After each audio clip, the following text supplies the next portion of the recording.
শিক্ষা প্রতিষ্ঠানে পদত্যাগের জন্য বল প্রয়োগ না করার ওপর গুরুত্ব আরোপ করেছেন শিক্ষা ও পরিকল্পনা উপদেষ্টা ওয়াহিদুদ্দীন মাহমুদ। তিনি বলেছেন, শিক্ষা প্রতিষ্ঠানের বিভিন্ন পদে যারা দায়িত্ব পালন করছেন তাদের কারো বিরুদ্ধে ন্যায়সঙ্গত অভিযোগ থাকলে তার ব্যবস্থা নেওয়া হবে। নতুন করে পদায়ন ও নিয়োগের কার্যক্রম চলছে। জোর করে পদত্যাগে বাধ্য করে অস্থিরতার সৃষ্টি করলে প্রশাসন ভেঙে পড়তে পারে। শিক্ষক কর্মকর্তা কর্মচারীদের বেতন ভাতা পেতে অসুবিধা হবে।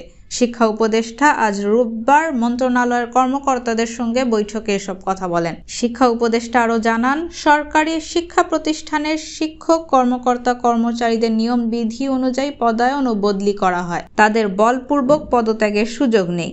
একটি সফল অভ্যুত্থানের পর সুশৃঙ্খল সমাজে ফিরে যেতে চান উল্লেখ করে ওয়াহিদুদ্দীন মাহমুদ বলেন, শিক্ষাঙ্গনের শিক্ষক শিক্ষার্থীদের যে ধরনের সম্পর্ক আশা করা হয় সেটি ফিরিয়ে আনতে হবে এবং কাউকে ব্যক্তিগতভাবে অপমানিত করা যাবে না।